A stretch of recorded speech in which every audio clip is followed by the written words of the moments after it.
ndikutiwa kuti kuchoka kwanga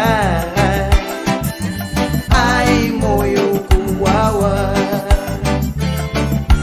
koma Yesu ndiye wanditsogolera ulendo wanga usewu.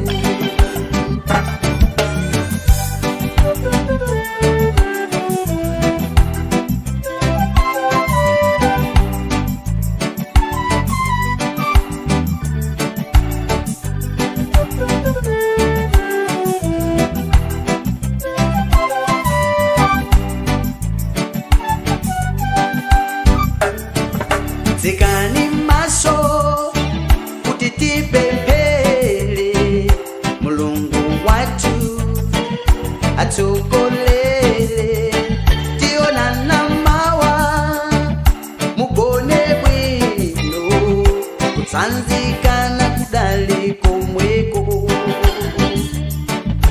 musamude waenda ulendo chigwa cha mtunzi waifaliro, gift wafika kutija la nyanja, kukongola banji ku Nazareti.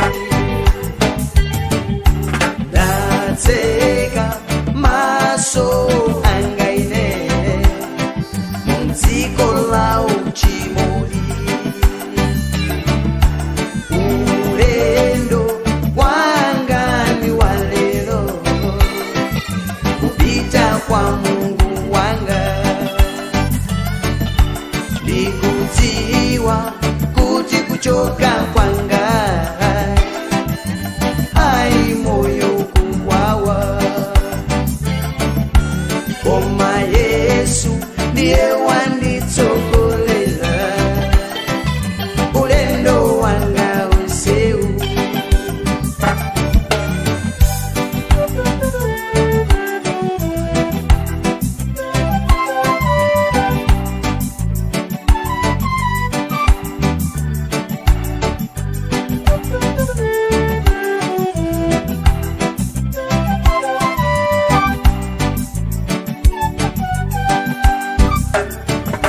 Mphatso zonse zinali kubwera kukondwerera kubadwa kwa mwanayu, zabweranso ndi anthu ena mu dzina la chipepeso.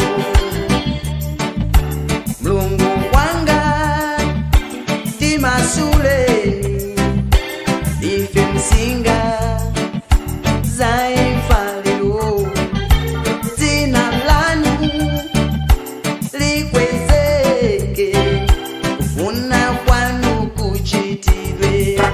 Mulungu wanga ndatseka maso angaine mudziko la uchimoli, ulendo wanga ni walelo kupita kwa Mungu wanga,